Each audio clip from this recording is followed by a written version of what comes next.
ça c'est Mathieu qui me l'a dit. Il m'a dit, tu sais, Nina, quand tu vois que je prends pas assez soin de moi, dis-le moi, je prendrai soin de moi pour qu'on on prend soin de l'un et de l'autre. Mais d'abord, il faut prendre soin de toi avant de pouvoir prendre soin de l'autre. Et ça, c'était quelque chose qu'on s'est beaucoup dit mutuellement et on se coache beaucoup ensemble. Ouais, vous êtes incroyables. Où dès qu'il y en a un qui va pas, il se ressente sur lui-même. Ouais. Et même, en fait, j'ai envie de dire, on peut s'occuper de l'autre, mais ça n'a pas autant de poids que quand on s'occupe de soi-même.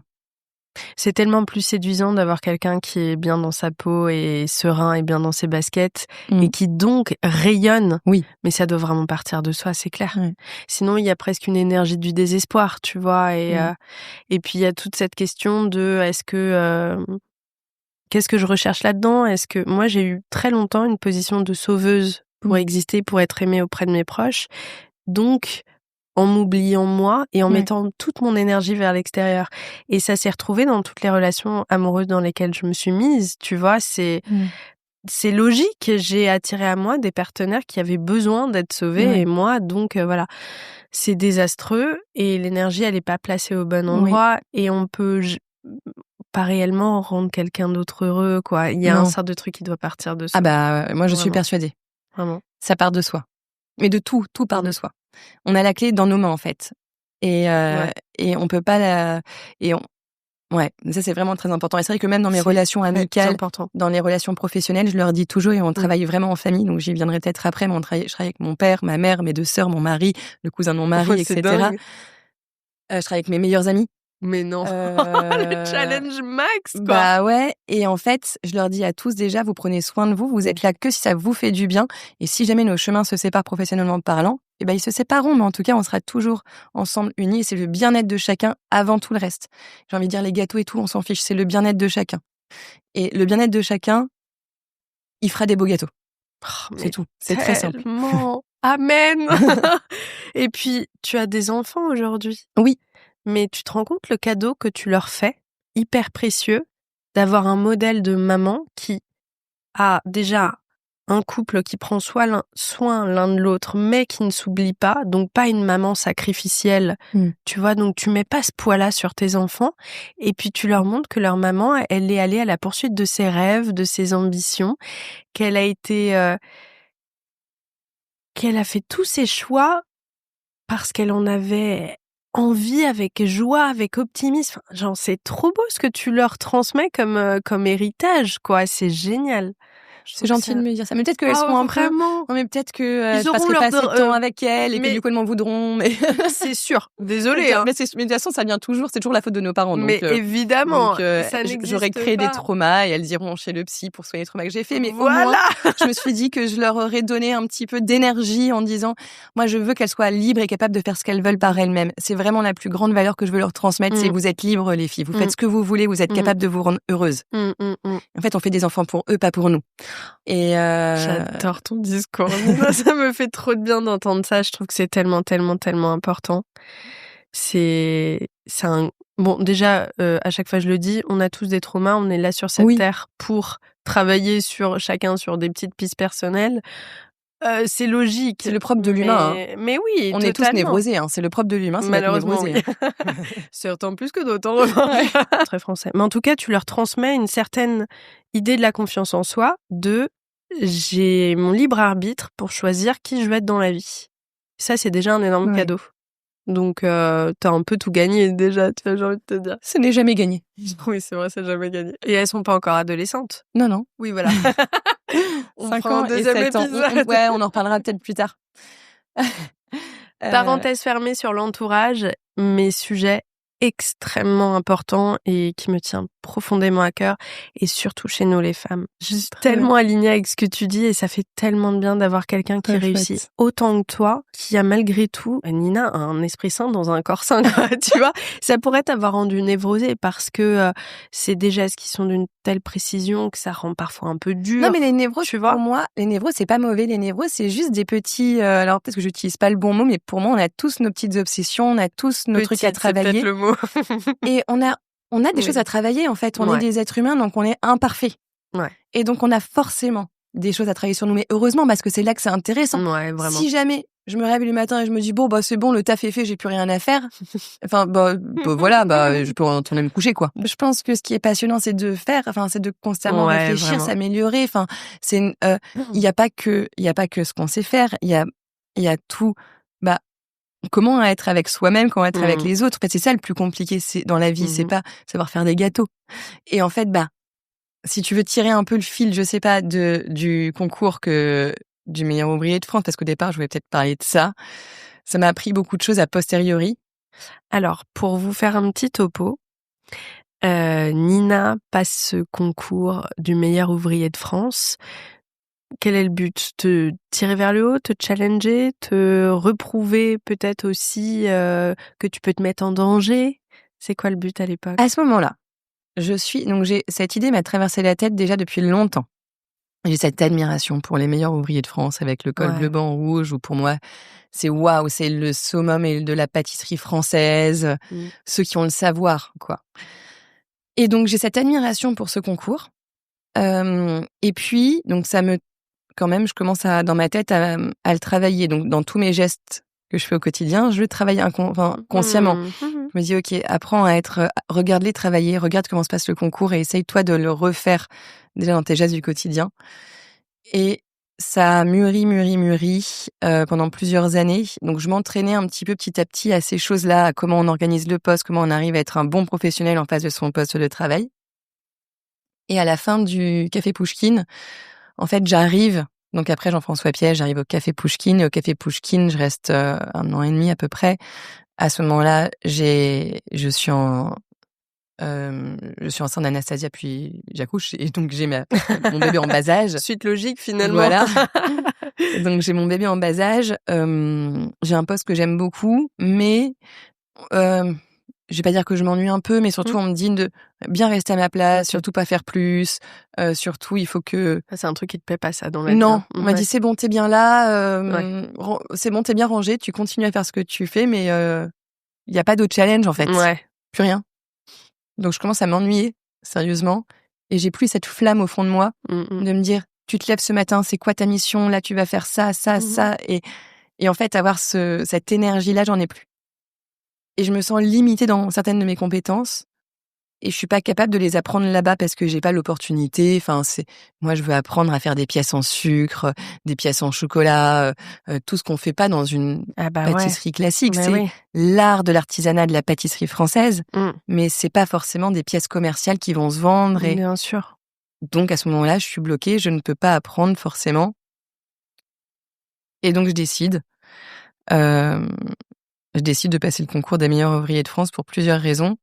Déjà parce qu'aucune femme ne l'a eu et qu'on me dit clairement alors déjà qu'on peut pas forcément être chef, maman et encore moins meilleur ouvrier de France, que ça détruit des familles parce qu'on travaille tellement que c'est extrêmement dur pour l'entourage, pour tout le monde, que c'est un peu égoïste aussi. Bon, on m'a déjà dit, tu peux pas nourrir ta famille et nourrir le reste du monde, faut que tu choisisses. Waouh.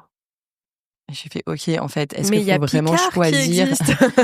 Ouais, mais est-ce qu'il faut vraiment choisir, en fait? Ouais. Est-ce qu'il y a forcément un chemin qu'on doit suivre? Moi, je suis sûre qu'il y en a d'autres. Et encore une fois, j'étais persuadée que oui. Je ne me suis jamais dit que c'était pas possible. Je me suis dit, mais bien sûr qu'on peut être chef d'entreprise et maman. Il y en a plein qui l'ont fait. J'en connaissais plein d'exemples. Pas dans notre métier, mais dans d'autres métiers, oui. Et je me lance dans le concours. Alors, ça a été évidemment une grosse décision familiale parce que c'est un concours qui demande énormément d'investissement de temps, économique aussi. Parce que l'achat des matières premières pour s'entraîner, l'achat des équipements pour s'entraîner. Et je sais ce que ça veut dire. En toute conscience, je sais que ça va être... On enlève les vacances, on enlève les week-ends, je travaille la nuit. Et je dois travailler en plus pour pouvoir financer ce concours. Parce qu'attends, j'avais fait un épisode sur ce concours-là avec Cédric Grolet, au tout début de la leçon. Mais lui, à l'époque, je pense pas me tromper en disant que lui pouvait s'entraîner au travail. Mais il n'a pas passé, Cédric Grolet-ci? Ainsi, le pauvre, il a brûlé le rideau avec un chalumeau de stress. La salle a dû être évacuée et il a fait les gros titres juste parce que c'était celui qui... Et c'est comme ça qu'il a atterri au Meurice. Mais non, je te jure. Ah d'accord, je vais écouter le podcast. Je t'enverrai l'épisode. Tu verras, c'est l'un de mes premiers. Écoute-le lui, ne m'écoute pas moi. Mais en l'occurrence, je crois que on lui laissait du temps dans sa journée au sein de son travail parce que tu sais, c'est prestigieux d'avoir au sein de son équipe quelqu'un qui, toi, tu décides de le faire en totale autonomie, donc rien n'est financé par l'extérieur et la vache. En fait, je quitte Café Pouchkine ne voulait pas m'accompagner dans l'aventure. Voilà, ils voulaient pas parce qu'ils voulaient pas financer ça ne les intéressait pas. Ouais. Et donc du coup, moi à ce moment-là, je me mets en tant qu'indépendante. Donc tu diminues ton salaire aussi, j'imagine. Tout à fait, drastiquement. Et je construis, et donc c'est là où on décide de commencer à faire cette aventure humaine. On se dit, ok, on va prendre soin de nous. On adore bosser tous les deux avec mon mari, mais en fait, il faut qu'on puisse se retrouver, il faut qu'on puisse faire des choses, il faut qu'on retrouve cette passion. Et là, on achète cette maison en Normandie qui nous sauve parce qu'à ce moment-là, on travaille comme des dingues tous les deux avec un bébé en bas âge. C'était une période très dure. Et là, je quitte Café Pouchkine. Je suis dans un flou financier, donc je fais beaucoup de conseils internationaux. Je pars à Londres pendant presque 1 an pour développer des boulangeries, pâtisseries et restaurants à Londres. Ce qui doit être très fatigant parce qu'il y a les déplacements. Et ce qui est très dur parce que je laisse mon enfant de 1 an avec mon mari à Paris et moi je suis quasiment 100% du temps à Londres. Donc ma mère vient avec ma fille de temps en temps pour que je puisse la voir sur des semaines de temps en temps. Mathieu fait des allers-retours de temps en temps, mais en fait moi je suis isolée et d'un côté ce moment-là était très dur parce que j'ai l'impression d'être une mauvaise mère, parce que j'ai l'impression qu'en plus tout est incertain. Et puis il y a un truc dont on ne parle pas, c'est que toi tu viens d'accoucher il y a pas si longtemps. Les hormones jouent un rôle très puissant. Alors, on parle même pas du manque de sommeil. Juste toi, physiquement, pour être au top de ta forme, faut que tes hormones soient équilibrées. Tu vois, c'est la base de la base. Et tu viens d'accoucher et t'as cette chute d'hormones. Waouh! C'est bluffant et c'est logique que tu aies ressenti cette culpabilité parce que déjà, à l'intérieur de toi, il y a tellement de choses qui se jouent et qui se transforment, quoi. Ouais, c'est une période très dure et en même temps salvatrice. Parce que c'est ça, c'est qu'en fait, mon bébé me manquait, mon mari me manquait, etc. Et là, en fait, ma famille est venue m'aider. Et c'est là où on a commencé. J'ai eu mes 2 sœurs qui sont venues m'aider à monter le restaurant parce qu'elles avaient toutes les 2 des formations de cuisine. Ok. Donc elles sont venues créer les cartes. J'ai 2 de mes amis aussi qui sont venus, 2 de mes meilleurs amis. J'ai mon père qui est venu ou ma mère qui est venue aider pour regarder les. Voilà, il y a Mathieu qui me soutenait même s'il était loin. J'ai ma belle-mère qui nous aidait, elle était à Paris. Enfin, tout le monde a commencé vraiment à s'unir et à faire en sorte que ce projet fonctionne, quoi. Oh, tu devais te sentir tellement aimée de sentir toute cette énergie, tous ces gens qui finalement ont confiance en toi. Alors oui, mais à ce moment-là, je me sentais pas. J'étais extrêmement reconnaissante, mais c'est surtout ce que j'avais comme sentiment, c'était une grosse pression. Ils sont là pour moi, donc en fait, ça veut dire, moi, je me sens. J'ai l'impression que du coup, oui, mais d'un côté, ça veut dire que j'ai tellement besoin d'aide que je suis. J'arrive pas à gérer ma vie aussi. C'est que, mais il y avait cette partie-là de moi. Et la partie où en fait ça me fait de la peine pour eux qui doivent donner autant pour moi et que en fait ma mère a été triste d'être loin de mon père parfois. Oui. Et puis, ça crée de la peine quand on est loin des uns des autres. Après, ça a construit quelque chose d'incroyable. Mais c'est sûr que il y avait aussi, c'était des émotions extrêmement dingues. Parce que c'était soit des émotions extrêmement chouettes et en même temps, moi, à ce moment-là, ma fille me manque énormément, surtout, etc. Mais parfois, je suis seule aussi, où je peux penser à moi, me concentrer pour mon travail, à avancer, à apprendre des choses. Et là, j'apprenais à monter une boîte. Et à ce moment-là, je le faisais en conseil, mais il fallait que je monte, fallait que je construise le labo, que je recrute les équipes, que je crée les recettes, que je monte un restaurant de toutes pièces, que je monte une boulangerie et une pâtisserie de toutes pièces, du début à la fin. Malade. Et ça a été incroyablement passionnant, en fait. C'est dingue où je me retrouve avec pas de challenge au Café Pouchkine, avec un challenge qui est débordant. Et puis, c'est les prémices de toi, ta propre entreprise. T'as dû apprendre énormément, ce qui a dû te servir pour la suite. Donc, parfait. Et donc, à ce moment-là... Parce que ce n'était pas assez. Non, à ce moment-là, ma mission s'arrête. Donc, c'était une mission qui a été destinée dans le temps. Je me retrouve en France. Et là, je décide de me dire, maintenant, il faut que je passe les MOF. Je l'ai en tête depuis trop longtemps, c'était les inscriptions. Je me dis, inscris-toi, Nina, et vas-y. Et le lendemain, je découvre que je suis enceinte. Oh putain. Là où ils doivent se dire, attendez les gars, on va vous faire marrer, on va... Oh la vache. Je m'inscris. J'envoie l'inscription, je suis avec Mathieu, on envoie l'inscription, on est comme des fous, on en tremble et tout, on y va. Ok, on part dans l'aventure, c'est une aventure familiale, on va se soutenir. On va acheter cette maison en Normandie. Ah, c'est une aventure familiale. On a construit un laboratoire exprès pour ça. Waouh! En Normandie pour pouvoir que je puisse m'entraîner et me concentrer à fond. Donc là, je m'inscris, je découvre que je suis enceinte et là, le Covid arrive. Et tant mieux, je vais te dire. Non, parce que j'ai plus rien. En fait, moi, je suis indépendante. Merde, mais je fais des missions à l'étranger. Tout ce que je gagne dans l'année repose sur mes missions à l'étranger. Je fais du conseil international. T'as raison. Donc non, c'était l'horreur. Entre ça et le Brexit, catastrophe. Mais atroce. À Londres, j'étais partie, donc heureusement. Mais en une semaine, je perds tous mes contrats. Je me dis, avant que tu m'expliques ça, génial, au moins elle va se concentrer sur la cuisine parce qu'il y a strictement rien d'autre en fait finalement à faire. Mais là, oui, tu n'as plus d'argent et enceinte. Ouais. Donc la trouille de comment est-ce que je soutiens ma famille, quoi. Et mon mari indépendant, pareil. En fait, on venait d'acheter une maison, de fabriquer le laboratoire. Oh la vache. Ce qui coûte une fortune. Ouais. On avait pas mal investi, ouais. Puis ensuite, la voiture, toutes les charges en fait du quotidien. Sauf que là, comment on fait on est indépendant, quoi. Donc là, non, gros stress. C'était pas drôle. Donc je m'entraîne comme une ouf pour le MOF.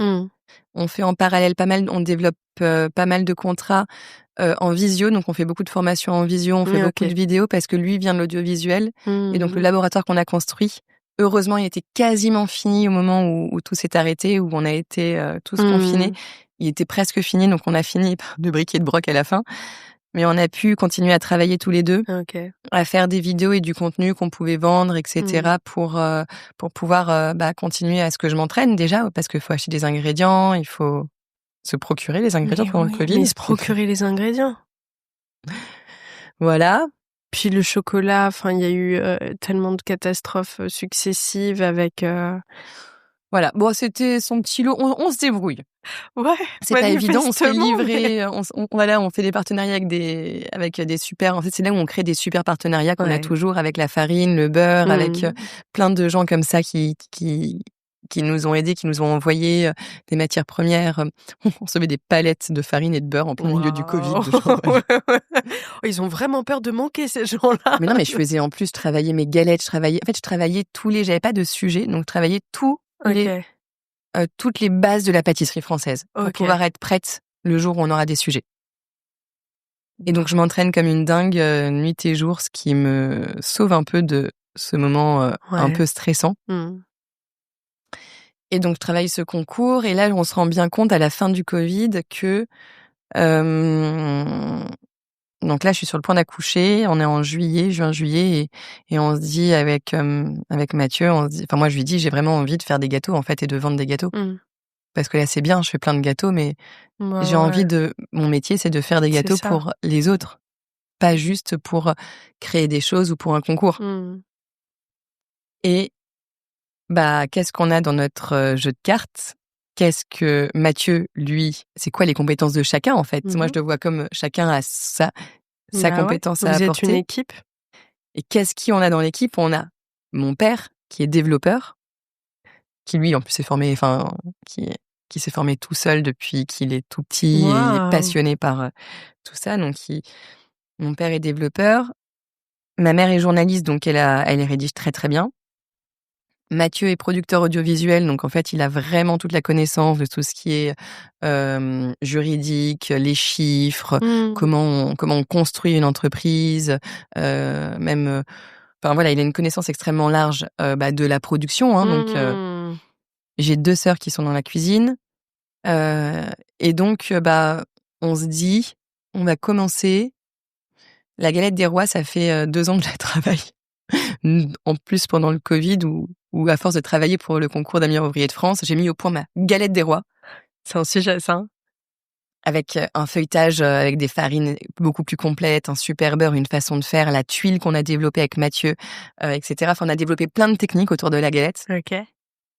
Et là, on se dit, on va lancer une boutique en ligne de pâtisserie où on va vendre des galettes. Donc, les gens vont précommander les galettes, ce qui nous permet de pas avoir à avancer la matière première, mais qu'elle soit déjà... Parce que financièrement, c'est pas comme si on était très, très large. C'est ça.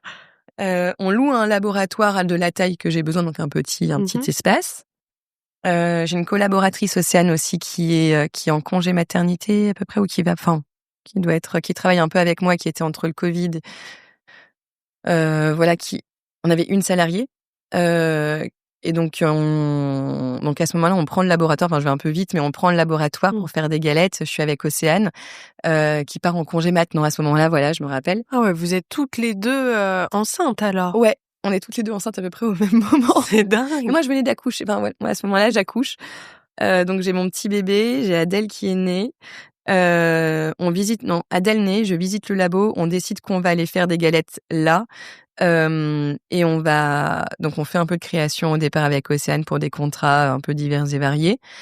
Et on lance cette production de galettes où les gens achètent sur Internet et après, ils viennent les récupérer dans des points de collecte qui sont des restaurants d'amis. Ok. Et on avait un seul choix de galettes, c'était de la châtaigne.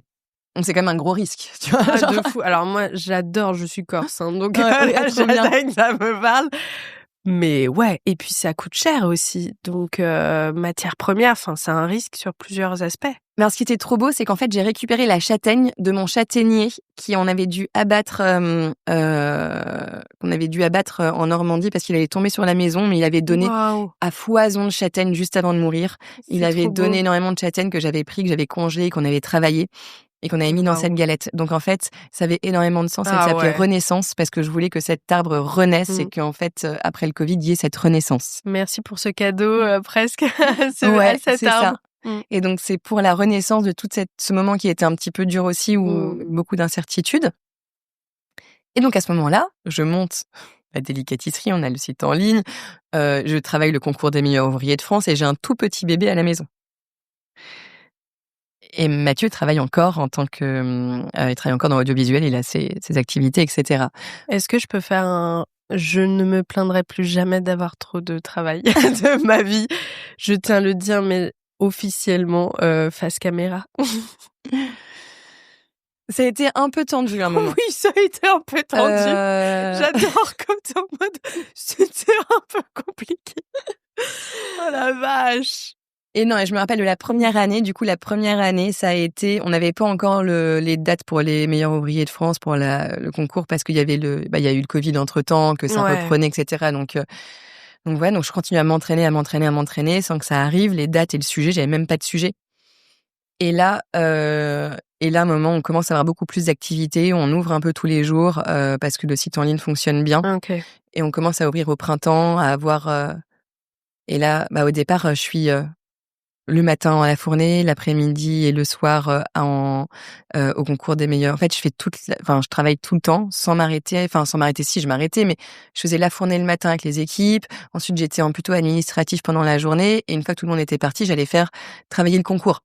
C'est dur parce qu'on te demande d'être bonne partout, alors que dans ces cas-là, il faut être presque un peu égoïste et d'être maman en rentrant. Parce que Mathieu travaillait, en fait, et avec Mathieu, on gardait les enfants c'est-à-dire que moi, la nuit, je travaillais. 3-8, oui, c'est ça. En fait, moi, je travaillais la nuit, donc je lui disais, est-ce que lui, il me disait, je vais rentrer, donc ok, je peux me réveiller, je peux repartir. Parce que il fallait que lui soit rentré à 2-3 heures du matin parce qu'il m'aidait sur tout l'administratif après son taf. Donc à 3 heures du matin, 2-3 heures, je l'appelais, je lui dis est-ce que tu peux venir prendre le relais? Donc lui, il dormait, il s'occupait des enfants. Je suis hallucinée. Et vous êtes vraiment des âmes sœurs, hein. Parce que combien de couples ce serait, et tu peux pas en vouloir aux gens, mais tu sais, il y a un moment, pas de sommeil, donc on s'engueule, on est. Ah, mais on s'est engueulé, hein. Oui. Quand même. Hein. Quand même. On se soutient, mais on s'engueule, hein. pas tant que ça, mais oui, quand même. Il y a eu ça. À ce moment-là était très dur. Parce qu'en fait, on ne se voit pas. On est là que dans les moments, on se voit que dans les moments difficiles. Et de boulot aussi. Et d'enfants et de boulot, et l'enfant qui pleure, et toi qui culpabilise parce que tu te dis, mais, et là, j'arrive à un point où je me dis, Nina, là. Et d'ailleurs, il me dit, là, on est en train de tout foirer, en fait. Ouais. Il me dit, là, on est en train vraiment de faire exactement ce que le concours nous disait qu'il fallait pas faire. Ils nous ont dit qu'on allait détruire notre famille, qu'on allait être épuisé, qu'on allait être au bout de notre vie, etc., etc., etc. On en est là, en fait, Nina. Okay. Les trucs sous les yeux et tout, en mode, on est énervé. Ouais. Et à un moment, je lui dis, écoute, tu sais quoi? Je vais prendre 3 jours pour moi. Ouais. Je pars 3 jours, je prends un hôtel, toute seule. Je réfléchis. Tu Il dors? réfléchit. Ouais. Et là, on dit, tu sais quoi, on n'a pas l'argent pour recruter, mais il va falloir le faire quand même. Finalement, qu'est-ce qu'on va se payer? On va juste se payer un petit peu de sommeil, un petit peu de bonheur, un projet qui va marcher. J'ai pas envie d'abandonner le concours des meufs. On n'a pas envie d'abandonner la délicatisserie qui commence à marcher. Et on n'a pas envie de s'abandonner, nous. Donc, c'est quoi notre solution? C'est qu'on va investir, donc on prend un risque financier pour recruter. Et on va se faire aider en fait d'autres salariés. On va pas tout faire tout seul. Mathieu a quitté son travail. Il est venu à temps plein. C'est une grande leçon ce que tu dis là aussi. Hein. Et on a appris à déléguer. Voilà. On a appris à ce que tout soit pas exactement parfait comme nous on le ferait, mais que ce soit fait. Et en fait, finalement, on a construit cette équipe qui est incroyable grâce. On est arrivé au point de rupture, en fait, où je pense que peut-être que si on avait continué comme ça, on serait peut-être plus ensemble et j'aurais peut-être plus de boîte et en fait, l'acharnement n'aurait rien apporté de bien. Et ce petit pas de recul, parfois, en se disant, OK, on va essayer juste de relativiser, on fait des gâteaux. Si ma tarte citron n'est pas exactement comme je veux demain, et si on met le niveau d'exigence très haut, ça sera très bien ma tarte citron, en fait. Puis même si elle est ratée, on est désolé pour le client qui la mangera. Elle peut pas être complètement ratée de toute façon, mais elle sera peut-être meilleure la prochaine fois. Oui, j'ai du mal à envisager ça te concernant. Et voilà. Ouais. Et en fait, ça a construit un truc de dingue. À partir du moment où on a recruté, j'ai recruté Chloé Virling, qui est qui est mon binôme, la chef de production qui est incroyable, Après, il s'est passé plein d'autres choses encore, mais voilà. Et en fait, ce concours-là, je voulais juste, ça, c'est important aussi, parce que qu'est-ce que ça m'a appris? Toutes ces nuits passées toute seule à pleurer, à que mes pièces cassent, à ce que je me crame les doigts parce que c'est du sucre brûlant, parce qu'il faut apprendre à le tirer, qu'on a des cloques partout, qu'on est épuisé, qu'à la fin, il est 2h du mat et qu'il faut tout nettoyer. Tu sais que t'en as pour 1 heure. Ces moments-là, quand on les passe après, on sait qu'on est capable de le refaire et à chaque fois qu'on le repassera, il sera plus facile. Et puis, ce concours m'a appris autre chose aussi, c'est qu'en fait, il faut faire des choix. C'était ce que je savais pas faire avant. Ouais, on l'a compris, ça d'ailleurs. Je ne voulais pas choisir. Ouais. Je n'ai jamais su choisir. Je voulais tout faire. Voilà. Donc là, j'ai fait un choix. J'ai fait des choix aussi sur qu'est-ce que je présente finalement au concours et comment je décide de passer ce concours. Parce qu'il y a 2 façons de passer le concours. Et je les ai bien remarquées. Soit je passe le concours pour moi, soit je passe le concours pour montrer, pour le jury, pour gagner. Pour la validation extérieure. Et il y a 2 façons de le faire parce que les choix sont pas les mêmes. Et en fait, quand on se donne comme ça, avec tellement peu de chances d'y arriver, c'est un concours qui est tellement difficile, qui est tellement exigeant. Et ces 4 ans d'entraînement vont se résumer à 2 fois 3 heures. Et donc, en fait, sur 2 fois 3 heures, il peut se passer 1000 trucs. Et donc, je prends la décision, une fois que j'ai le sujet, de faire des choix qui peuvent être un peu risqués. Je choisis de faire une pièce chocolat qui est extrêmement fine, qui représente ce que j'aime, Je fais une danseuse qui tient sur un tout petit pied, avec un jupon extrêmement fragile, avec des ailes très grandes, donc la solidité, en fait, de façon architecturale, c'est un peu complexe. Je prends des risques, mais j'aime bien jouer avec ça, parce que si je fais une pièce qui tient et qui est bien solide, et je sais qu'il n'y a pas de risque, je m'amuserai pas, en fait. J'aurais pas de la satisfaction. Et puis ça te représente toi aussi, hein, en quelque sens, en quelque sorte, ce côté-là. Et ensuite, écoute, j'essaie de faire un entremets chocolat olive, je décide de faire des pièces salées que je travaille, oui. Il y a Yannick Caleno, qui m'accompagne dans les pièces salées, donc j'arrive à avoir aussi des très beaux mentors qui m'accompagnent. Christophe Morel, Philippe Uraka, Yannick Caleno, enfin plein de gens qui ont cette fibre artistique que j'aime beaucoup, qui m'accompagnent et qui me disent oui, alors tu vas devoir choisir de faire un buffet qui doit plaire à des membres du jury, qui peut être extrêmement diversifié, qui peuvent être jeunes comme moins jeunes. Et ils me disent, là, t'as le choix. Tu fais chocolat praliné, tu sais que ça va être très bien. Et après, tu peux faire chocolat olive et tu prends un risque. Tu peux faire une pièce salée avec du roquefort, ou tu peux faire une pièce salée avec du chèvre. Enfin, et en fait, finalement, tous ces choix-là que j'ai faits,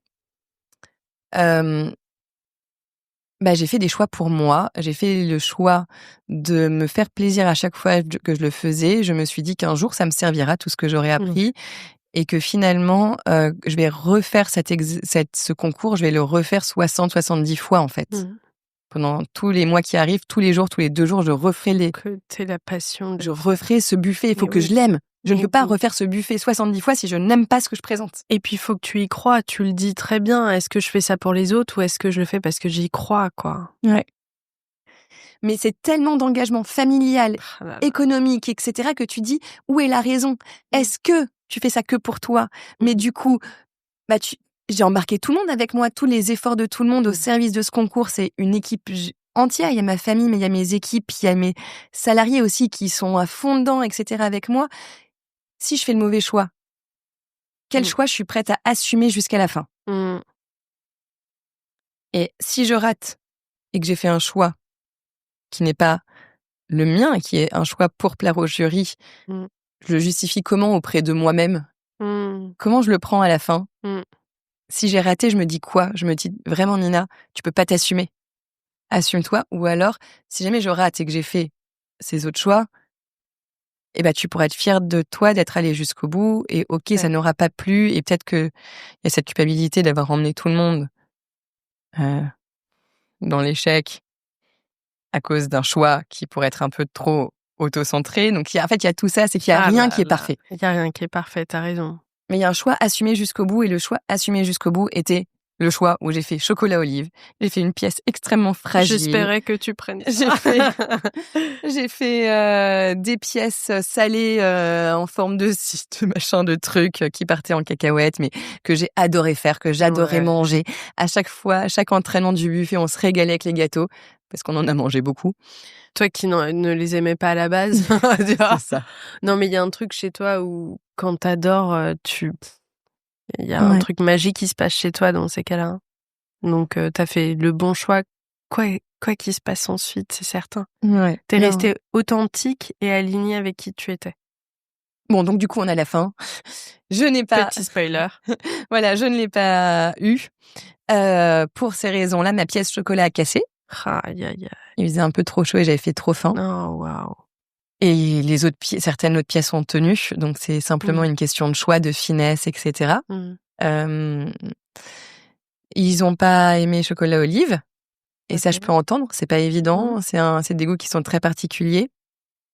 Et puis ensuite il y avait, j'ai choisi d'être très, d'avoir un certain style avec la pièce en sucre qui était très traditionnelle, on va dire, avec de la finesse, etc. Mais moi, j'aime bien allier la tradition avec un petit peu d'authenticité qui est la mienne, où je vais aller dans le détail des petites finitions et des petites choses qui ne se voient pas beaucoup. Et je pense qu'en fait, mes choix n'ont pas correspondu aux attentes du concours. Et par contre, au début, quand j'ai appris que je l'avais pas, j'étais quand même extrêmement vexouille, parce qu'il faut dire ce qui est. C'est normal. J'étais très triste. Et d'un côté, au fur et à mesure du temps et de la réflexion, etc., je me suis dit, mais qu'est-ce que ça t'a appris? Et quand on me pose la question sur les titres qui sont arrivés après, de meilleure pâtissière du monde, etc., on me posait la question sur pourquoi. Et au début, je comprenais pas pourquoi. Et au fur et à mesure, j'ai compris pourquoi. Parce que ce concours, il te fait des bisous, il est trop mignon. Parce que ce concours m'a appris à faire des choix, justement. Ce concours m'a appris à assumer mon authenticité à moi, à prendre des décisions et de les assumer jusqu'au bout. C'est-à-dire que je vais prendre le risque et je prends le possible risque et la possible réussite.